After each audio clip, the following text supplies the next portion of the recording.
Pat's Interference is brought to you by FanDuel, the exclusive wagering partner of the CLNS Media Network. Okay, we are zooming out today. Patriots are closing in on their last preseason game. Cutdown day is after that. We have spent a lot of time digging into film notes from preseason games, joint practices, stats, PBUs, completion percentage, all the things Jeff Howe used to do when he was on the Patriots beat for the Boston Herald, then the Athletic, now NFL National Insider for the Athletic.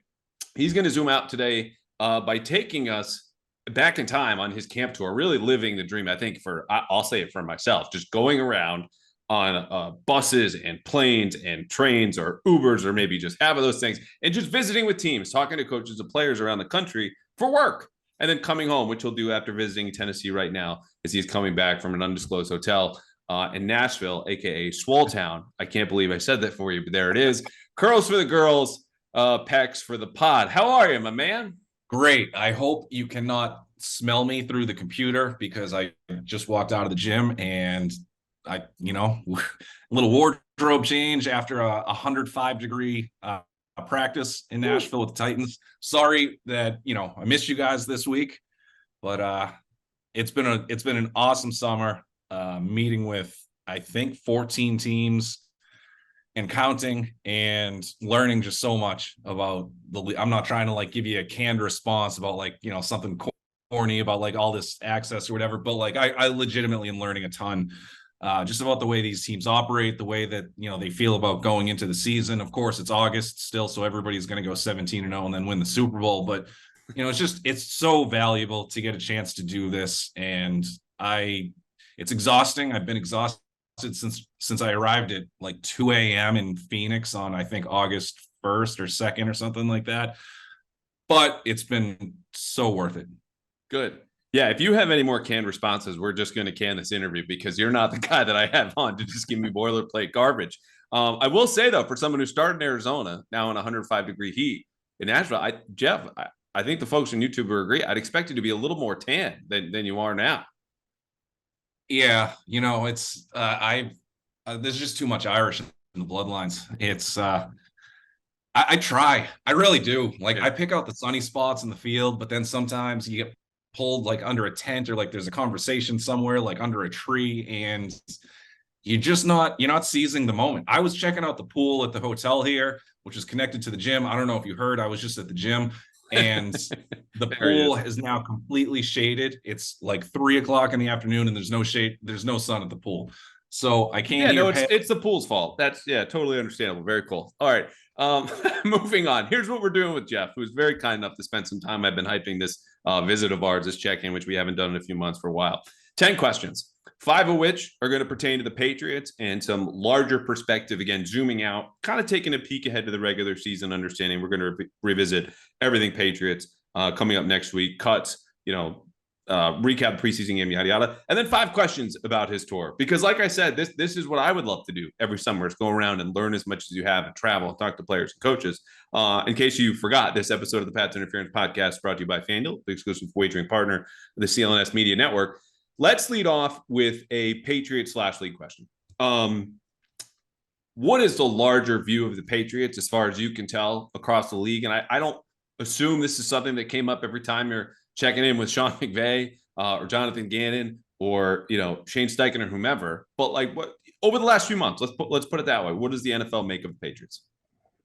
There's a really wide range of opinions. I mean, there's still a ton of shock over what happened last year and that offensive disaster, let's call it. I mean, because that's what it was. And I think a lot of people still believe that Mac Jones can be an above average quarterback. And there is a lot of belief that what they saw going into the draft a couple of years ago is still potentially true. And Bill O'Brien has a really strong reputation around the league.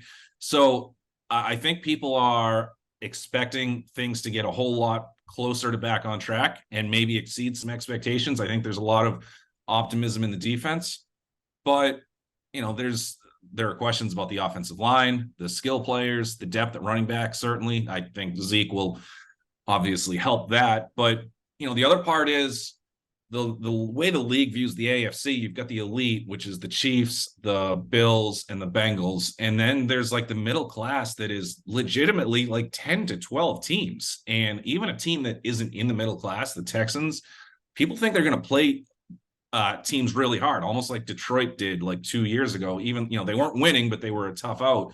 So what that does is it sets up a situation where there is very little room for error. I mean, you've got, whoever, you could be the 4 seed, or a couple of things could go wrong, and now you're down to the 13 seed. You have a couple injuries that you can't afford on the offensive line or whatever. Your quarterback goes down for 2 to 4 weeks, and you could just fall off the face of the earth because it's so crowded in the middle there. Well, you mentioned that AFC middle class, and again, we're not going to spend a ton of time in the rest of the league, but you saw 3 of these teams, and so you have a frame of reference now of how those teams look in camp, and your understanding of the Patriots. That's just institutional at this point for how long you covered them specifically. So here are the 14 teams before we go any further, are the teams you've seen. I don't know if this adds up to 14. Sports writer, not a math guy. You saw the Jags, the Bengals, the Colts, the Cardinals, the Rams, the Cowboys, Panthers, Lions, Titans, and here come your AFC middle class: Chargers, Jets, and Jaguars. So that's where you're coming from today, but also those teams that, you talk about talent, just pure roster talent. Certainly the Jags, at least with the Patriots, if not a step above. And I think most people would look at the rosters of the Jets and Chargers and go, they're more talented. But the argument, and the successful one for the Patriots, who have beaten more talented teams since Bill Belichick got here, is they win in the margins. They're better coached, they're more disciplined, yada, yada, which obviously wasn't the case last year. Real quick, as far as the middle class of the AFC, what were the other parts of the conversation about the Patriots? Like, does it just stay with what I said? They're not as talented, and that diminishes their chances.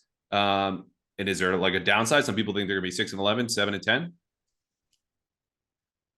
Again, if a couple things go wrong, you could absolutely fall off there. I mean, I think the draft class from 23 is viewed as stronger than the class they had in 22, and the 21 class is still pretty good. But it's really all about Mac and Bill O'Brien and what they can accomplish together. And then again, like, what are some of these guys going to be able to do running after the catch?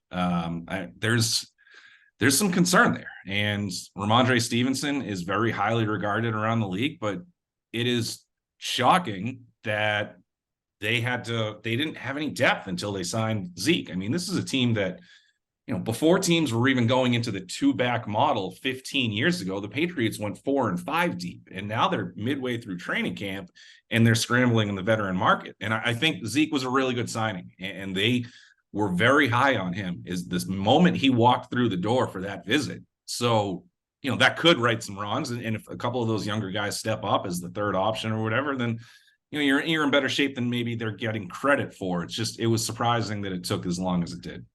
Quick note on Zeke, because we record this here late Tuesday, just came for practice, spoke to Adrian Phillips. The analogy was dropped by ESPN's Mike Reese of, is he like the new guy at school? And Adrian Phillips is like, he's already cool. We already know who Ezekiel Elliott is. But this is interesting too, and I think it speaks to his presence in the locker room. Tell me who this reminds you of. Zeke apparently starts most days going around to every player, introducing himself by name. Handshake, what's up, adapt, whatever that is. Remember a famous player who used to do that here? I do remember that. Wasn't that Cam Newton? Yeah, Cam Newton or Tom Brady. And I think ultimately, like, just a guy who understands his place in the locker room, but doesn't treat it as something that's, given. It's earned daily. And so he comes in, everyone knows the name. Christian Gonzalez told us also today he has a Zeke jersey as a Dallas kid. So it's very cool for him. But I think, as you mentioned, they were hiring him, finally got him at the number they wanted. Now he's in the building and has a good standing in the locker room. All good things. Okay. Pivoting to the camp tour. Question number 2. The best thing you saw on this 3-week jaunt through the NFL was blank. I would say 3 teams really stuck out in a surprisingly strong way. The Chargers with Kellen Moore, bringing him in. I mean, they are head over heels, like all the cliches, through the roof, to the moon, or over the moon with Kellen Moore and what he can do for Justin Herbert, that offense, and the skill players. And it's not just about Moore and Herbert. It's about making sure that Mike Williams and Keenan Allen and Quentin Johnston, guys like that, are able to be in positions where they can make plays after the catch. And, Austin Eckler, another one. I mean, they are a team that could be potentially extremely dangerous on offense. The Jeff, Cowboys. I'm going to make you choose one. So I would love to hear more, but the question was one thing. I don't like your rules, but the Cowboys and Lions look good too. Who looked best? What was it? You know what it also could have been? It could have been a seagull flying off with a cheeseburger in the parking lot. Like, it just something that impressed you, that you loved being on this camp tour. Like, we'll talk more teams later on. I can't get into who this was, but I had a 45, 50-minute conversation with the head coach, and it was all about life. And it was just like stuff that we have been through, how we overcame it. What did you do in this situation? Like, how can I relate this to my story? And it was cool because it wasn't one of those conversations where you can tell the other person is just trying to get out of it, or they're just trying to be nice. And it was a lot of empty calories. This was like a really cool conversation, just getting to know this other person really well, and them wanting to get to know me a lot better. And I thought that will continue to be the highlight of this trip. All right, I know you know this, but I'm not sure you feel it. So I want you to listen very closely. Football season is about to kick off. High school, college, and especially the NFL. And in the NFL, FanDuel is giving you a chance to win all season long, because right now, when you bet on a Super Bowl winner, you can get bonus bets every single time that team wins in the regular season. Just pick any team to win the Super Bowl and you'll get bonus bets for every victory.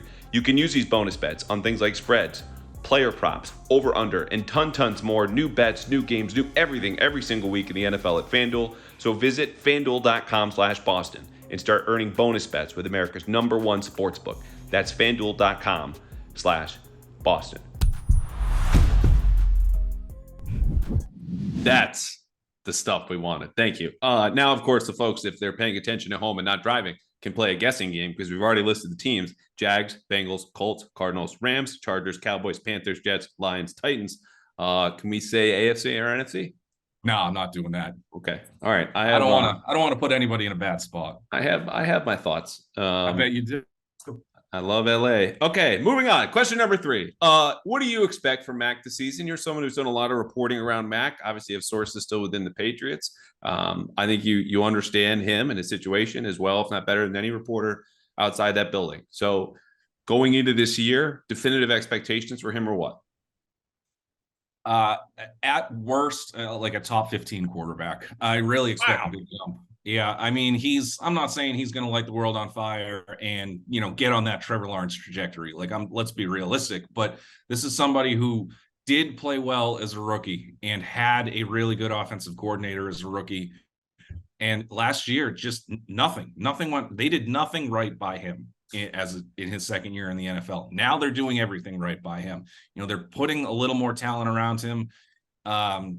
We'll see if any of these young guys are able to complement the veteran receivers. And, you want to see more out of Parker and Bourne than you did last year, of course. But whatever Juju can provide, maybe Gesicki as a move tight end, if he can get back on the field by week 1, Hunter Henry, whatever, go on and on and on.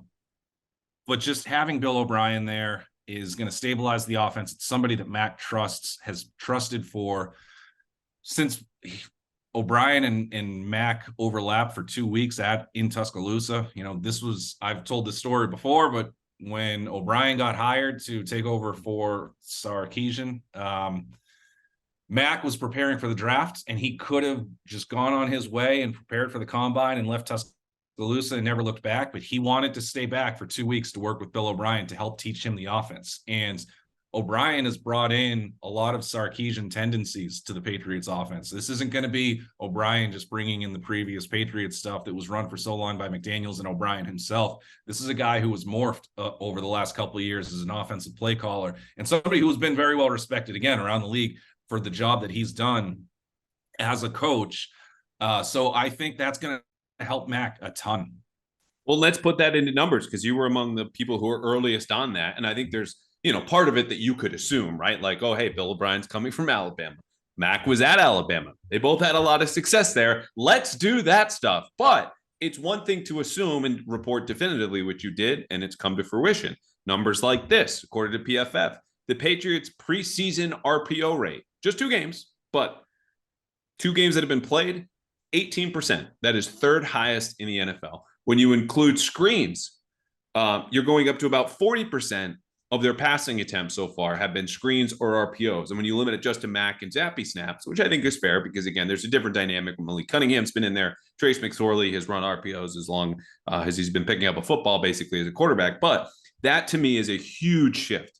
That is a quantifiable shift for them where it's not only just more RPOs, but they're a more diverse set of RPOs, which he picked up at Bama. Did run in Houston. This isn't like Bill O'Brien just discovered the run pass option in Tuscaloosa, but the way that they're packaging them with certain runs, and Mac has been used to, or the terminology, like they're on the same page in a way you would always hope for an offensive coordinator and quarterback, but also in a way that's like they've been together for longer than 6 months or whatever it is. This feels like a year or two, which has been huge. All right, number 4, back to the training camp tour. Name a coach or player with whom you spoke, you got to know with a little bit, and we'll take the unnamed head coach off the table here, that you want to take for beers next time you see them, and you will pick up the tab. This person could be drinking the most expensive bourbon that you and I enjoy from time to time, and it doesn't matter. It's not the Athletics tab. It's not on the team. It's on Jeff Howe, and you were just happy to do it. I mean, these guys make like $10 million a year. So really they should be picking up the tab. And I'm just saying, you enjoyed your time so much that it's like you just got that kind of, that haze on, that buzz. Like I got this. I really enjoyed Dan Campbell would be really fun to go out. That might be too many beers. Too many beers for Dan Campbell's going to run up my tab and run down my bank account, and he's just going to still want to be ready and go for more. And I just have a decline card in front of me, but I can't say no to him. But anyway, you met him. I didn't. Continue. Yeah, he was really cool to meet with last week. I mean, and I got more of an appreciation, and I've got a story coming out about the Lions any day now. Hopefully tomorrow. I really gained an appreciation for the culture and the system that he's running, and the way that those guys have bought in, and the players that he looks for, and like they're the real deal. And it's going to be huge for Jared Goff to kind of pick up where he left off. He's thrown, I think, 324 consecutive passes without an interception. But anyway, getting back to Campbell, I really genuinely enjoyed spending the time with him in Detroit for 10, 15 minutes, whatever it happens to be. It was an impressive meeting. So Dan Campbell, and I discovered this last year writing a story about Ross Douglas, one of the Patriots receivers coaches who, I knew he was young, so I wanted to figure out, is he the youngest assistant in the NFL? Turns out he was, wrote the story. The only way you learn that is by going through every single media guide in the league and looking at the coaching staff, looking them up, finding what their age is. Is it over 27? Okay, we're still good. When I got to Detroit, there were more ex-players on that staff than any other staff in the league. And there's some teams that have much bigger staffs than Detroit does. Dallas is one of the biggest staffs. Again, so it's emblematic sometimes of the culture of the head coach. Moving forward, though, with Campbell, did you see anything like that? Like, this is just a personal curiosity for me, but like the ex-players having that many on staff, which they do, does that resonate in a different way with players? Do players appreciate that more? Or is it just, what's that dynamic like? They do if they know that they trust that you can coach. And it is interesting because, like, you walk around practice or you see the guys come off the field and you're like, I recognize that coach. Yeah. Oh, it's because I saw him play. So it is interesting how that works, but it's number one, you need the trust, because that's just ultimately important. You can't be second guessing that. But when you have the trust and you are an ex-player, Bill Belichick has mentioned this about the ex-players that he's brought in as coaches. Like, they've been in these players' shoes before. They can relate to what they're going through. And sometimes it could just be a personal thing. Maybe you've got a sick kid at home and, you've been at the facility for 14 hours or something like that. And you're like, hey, you know what? Check out for a few hours. So it relates to it a little bit more. But I thought what was interesting about that, and this is part of the story I wrote, Campbell thought, I was talking to him about the player acquisition, and Brad Holmes and Ray Agnew have done a really, really good job in their front office. Ray Agnew, another former player, and former Patriot. So Campbell was like, I think about like the guys that I played with who were my favorite teammates, and these were the qualities that they had. And I want to make sure that I have guys like this in the locker room. And he's like, it was a little self-deprecating. He's like, you can't have a bunch of me's on the team because, we get our butts kicked every week. We need to have some talent too. And we do. And it's absolutely true. I mean, look at their last 3 drafts. They're phenomenal. And then you look at how they did in free agency this past year. I mean, again, this is a team that has a lot of other teams around the league excited about their potential, as much as you can be about an opponent, but it's real what they're building there.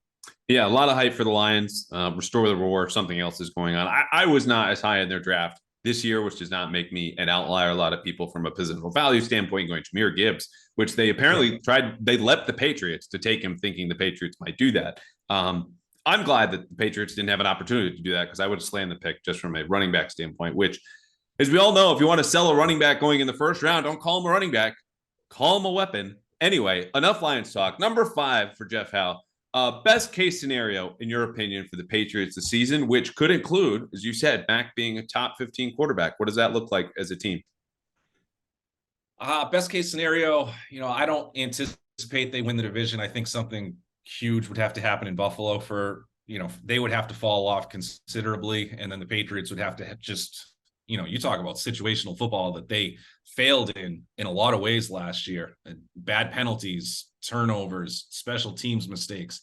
They got to correct a lot of stuff in order to get into that 10 to 12 win range, and then hope again that Buffalo takes a step back in some way. So I would say best case scenario is like a 5 to 6 seed in a wild card, but then you still put yourself that best. I'm not saying that's going to happen. Yeah. No, just best case scenarios, like 10, 11 wins. Do they win a playoff game? What's the ceiling? If Belichick has that defense rolling the way I think a lot of people believe it could, now they're young and there's going to be some growing pains, I think, but like they could be the top defense in the league going into the playoffs. Again, best case scenario. And then if you're complimentary on offense, that is the recipe for Belichick's playoff upsets. So, but again, if you're the 6th seed, you're still getting one of those 3 elite teams. You still have a situation where you have to prove that you can beat out somebody like Buffalo or, again, Cincinnati or Kansas City. It could be Jacksonville. And that is a team that is going to continue to be on the rise. They're going to be a tough out.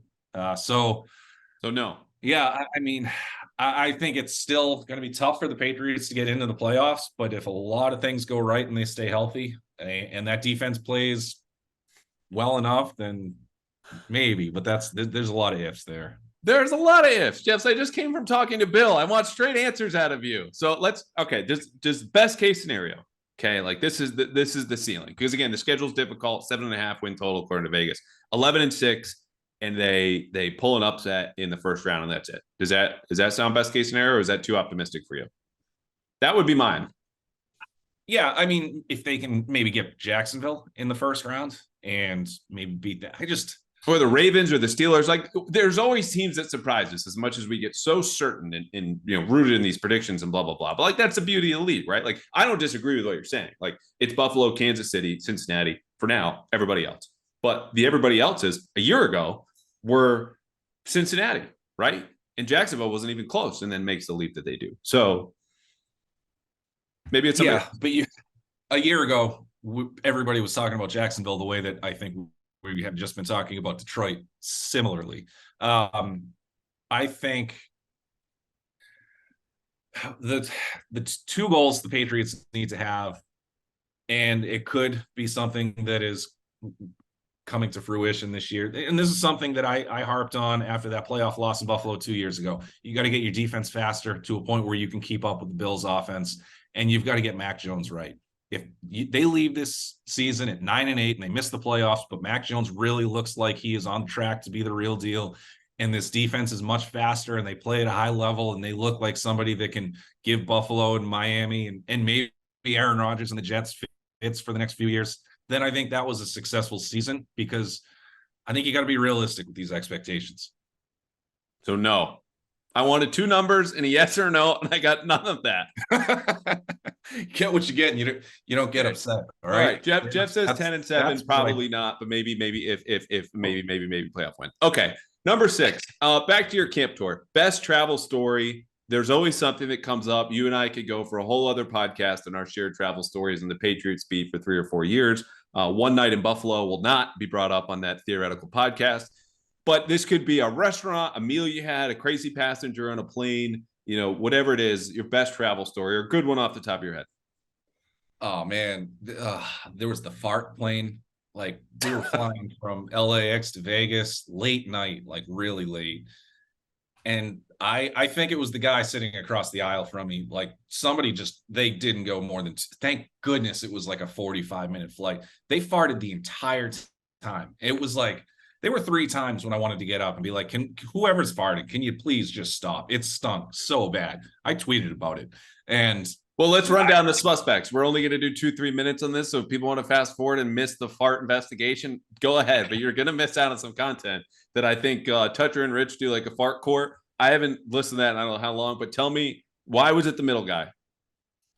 So I really didn't have any strong opinions on who it could have been. But as soon as we landed, we were in like the 15th row or something like that. As soon as we landed, he stood up and he blew through a line of people to get off that plane.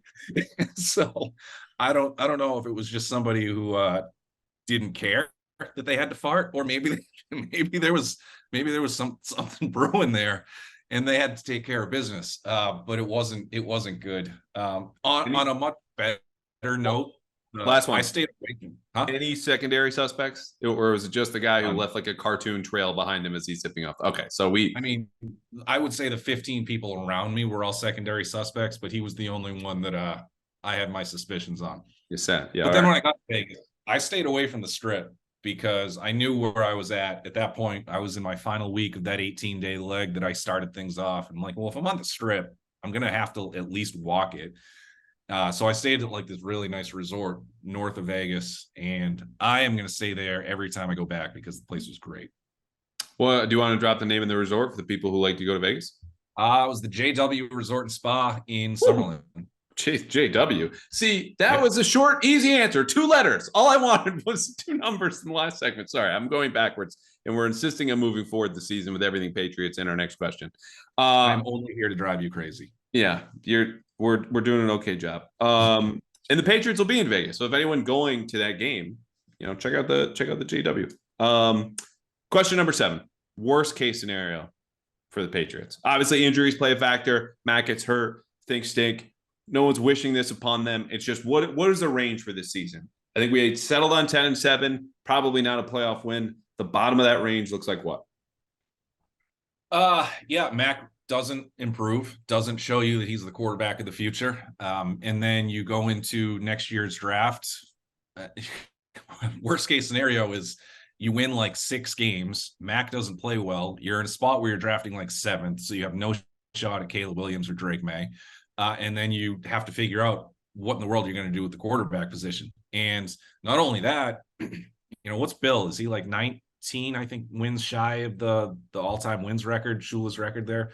If you go 6-11, you got a situation where Robert Kraft might be assessing the future of the head coaching position, because that's it. What is it? 19, 20 wins away from the record, whatever it is. I don't know off the top of my head. Folks who are listening, someone certainly does. I can look this up when you speak next. But that brings up an interesting point too, because Tom Curran, mutual friend, been on the Patriots beat forever, went out on Rich Eisen, I think a month ago, and said Bill's in the hot seat.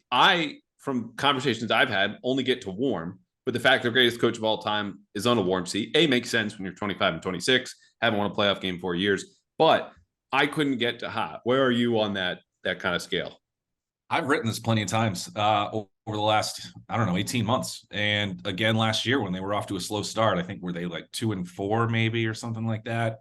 I thought that if they got to a situation where they went 5-12, Robert Kraft was going to have to make a decision. Like I think it's not a coincidence that Robert Kraft at the last, or 2 of the last 3, or maybe even the last 3 owners meetings in March, has brought up the fact that they haven't won a playoff game since 2018. Like, that's not something that's sitting well with him. So if they go 5-12 this year, it's going to be tough. And I think if Bill went into, now obviously this didn't happen, but if Bill went into kind of end of season, going into transition into the offseason mode in those meetings with Robert Kraft after the finale last year and said they're going to run it back with Patricia as the offensive coordinator, I think Kraft might have said, this isn't going to work. Now, of course, they had a plan to get O'Brien. That was the top guy that they wanted, and they delivered. So that's why he's back. So, but again, worst case scenario,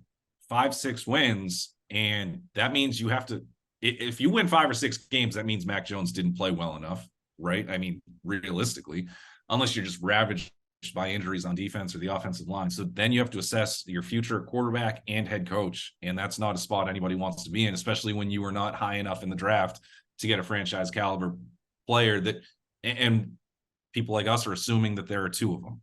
Yeah. Okay.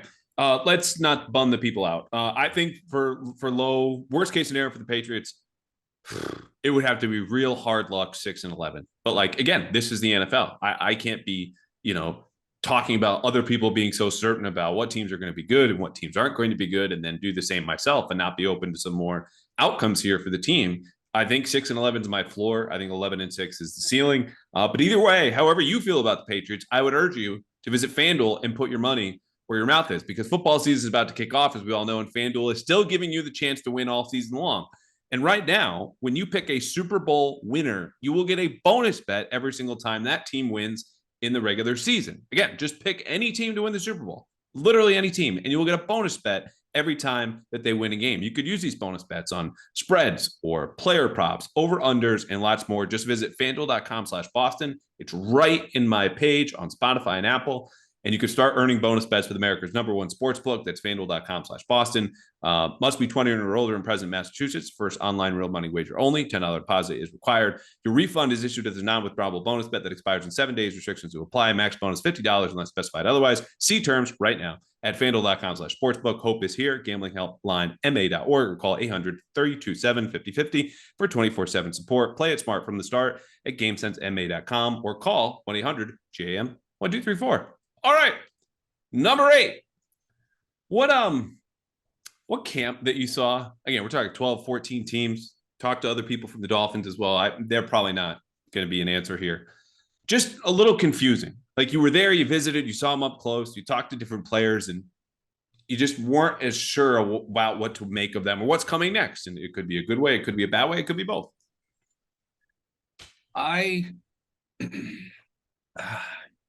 Let's see. I think two concerns that I continue to have with the Jaguars are, you've got a little bit of an uncertainty at both tackle spots. You've got a first-round pick, Anton Harrison at right tackle, who has played well, but has been dealing with a shoulder issue. And then you've got the suspension at left tackle that's putting Walker Little in a starting spot. So, if Trevor Lawrence is all of a sudden under duress more often than he'd like to be, that's going to be tough for them to realize their potential.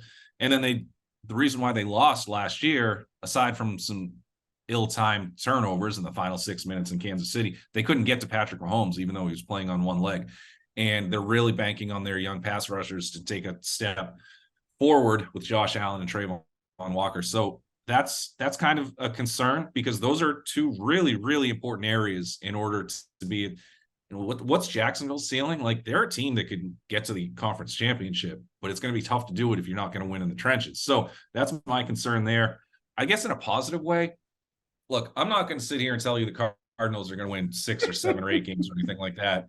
But I really like what Jonathan Gannon is putting in place. And I know that's not like a universal opinion, but I spent some time with him, and I think his defense is going to give people they're going to be hard to play against. They have a lot to overcome in terms of, they're working on that personnel, and they're limited with what their ceiling is going to be, but they're not going to be a team that I think rolls over every week. And, I think they're going to be a tougher out than a lot of people believe. Okay. I'm glad you saw them. I'm glad you have positive vibes, but we are going to cut the Cardinals talk there because that team is going to stink. And it doesn't confuse me, but confusing, again, has a wide range of differences. I'm glad you brought up 2 teams. Let's roll on to question number 9. Back to the Patriots. Last one. For Patriot, doing a good job out there. Thank you. Yeah. Monty Osborne, yes. Yeah. Well regarded within the league. Glad he finally got a job there as a GM. Bold Patriots prediction. Last time I asked you this on a podcast, it was the now defunct New England No Huddle that I ran by myself in a little closet in my old apartment for Mass Live, edited, produced, recorded, everything. Your bold prediction, I don't know if you remember this, before the 2019 season, is that the Patriots would have the number one defense in the whole league. You, Jeff Howe, were correct. And the Patriots were the number one defense in that league, or that year, that season, to a historic level through about mid-November, and still held on to the title. A, will they do that this year? And B, if not, what is your bold prediction? I'm just going to keep going. I'm going to stick with the same one. And I do remember that because in the very limited chances that I am right about something, it's so yeah, let's go with that again. Number one defense in the league this year. And there's a lot of young talent. They have rebuilt the speed much quicker than I thought they would be able to. I think they deserve a ton of credit for that. And Keon White, man, I'm sure you guys have written a ton about him over the last few weeks, but I'm really impressed with what I saw in that preseason opener. He's a beast. He's come up on several podcasts so far. Got dinged up in Green Bay. Didn't play, obviously, in that game.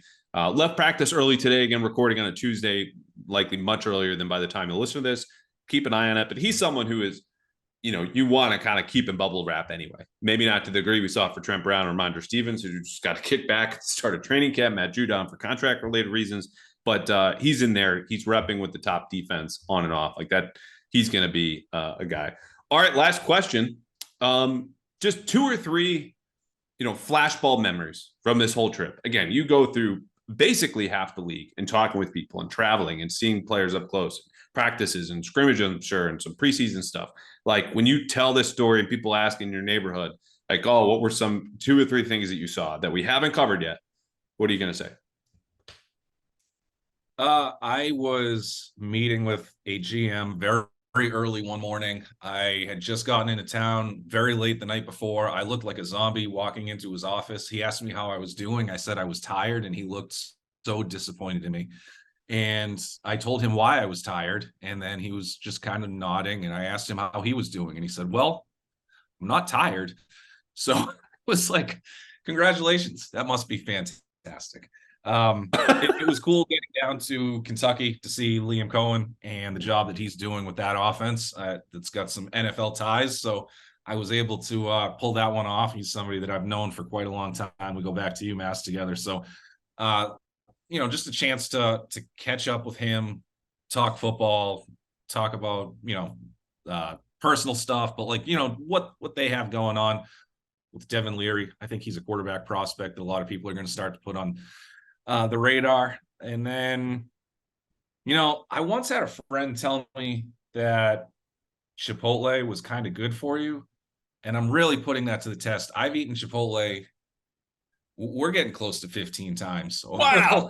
Jeff, wait, we need to go back to the fart plane because I think this might have been you. It's the oldest trick and trick in the book. It's the person you least suspect is always the person. It was you. That guy was running from you in your Chipotle butt. I almost told the Chipotle story after the fart plane story, but then I was like, I'm setting myself up for something awful here. I thought if I put enough of a buffer between them that we would get away with it here, but that isn't the case. No, and then you know what I learned? This might be partly my fault. If you genuinely don't remember the friend, I'm sure it was me. Like I hand up, 2 hands up. On the road, 2 is a minimum for me. Dinner the night before, maybe a lunch in there too. Like I had 2 Chipotle bowls in Green Bay, and it was to help write and work and just kind of go along. So maybe I am I ate at that co-conspirator in the fart crime. Say that again. What about Green Bay? I ate at that Chipotle in Green Bay last year, and I was ridiculed for it. They were like, "You came to Green Bay and you're eating Chipotle." Like, I don't think we're in a judgment-free zone now. No, I don't think those exist anymore. Yeah, they're on the internet. They're fine. Yeah. And I learned about the cicada murder wasp, which was absolutely terrible. I was down in Spartanburg, Panthers Jets practices, and they've got all these massive dragonflies flying around. Like these things look like small dinosaurs.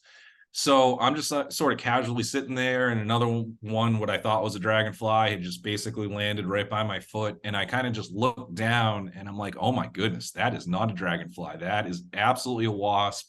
And I thought it was a murder hornet. Like, I thought it was like one of those disgusting looking things. And I already have like an awful fear of wasps. I am not the best version of myself when one flies around me. I looked at this thing and I almost fainted. I was texting my wife. I'm like, you got to see this. So I start Googling it, and there's no murder hornets in South Carolina, but there are these cicada murder wasps. And apparently they're relatively harmless. Like, they don't even want to bite you. But this thing was the size of like a Coke can. It was horrific. So they murder cicadas, or it's part cicada, part wasp? Okay. I'm assuming they murder cicadas. I mean, it's but I like cicada murder hornet wasp. Like, what? Where's the? Just Google it, cicada murder wasp. I mean, I did, and I was just so disgusted by the picture that was hovering around the description that I stopped reading about it. This is a hell of a note to end on, Jeff. I don't know if I can have a palate cleanser from Chipotle butt and fart planes and murder wasps. The cicadas are somehow shoehorned in there, but at least you're the best version of yourself on this podcast, because I don't know what that would look like with the wasp flying around. This is great. Let's do this. You mentioned you have a Lion story coming up. What else is coming up for you? A ton of work. Like, that's a lot of information. Like, I would envision, if I had all that, things you hear, rumors, blah, blah, blah, that's like a notebook you want to dump at some point. Everything I saw and learned, going across the country, the NFL, anything like that coming up. What else is next for you where people can find you? Yeah, I've got some some of them are quicker from some of these stops that I'm coming in and out of, but we're going to some more long-term features. I've got one that I think is going to be really cool on Sean McVay, and that'll be probably week one.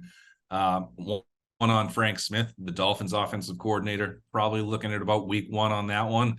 I did something last year where I did an anonymous poll with high-ranking executives and coaches around the league, just kind of getting their thoughts on some upcoming topics. And that's always something that I learn a lot from. I shouldn't say always, I've done it now twice, but there's some cool stuff. I fly in and out of these cities and I tweet that I'm there or whatever, and then I'll have a story coming out like 4 days later, but it's just part of the process of trying to get all this stuff done right. So I'm going to have like a month's worth of content coming out even after I get back.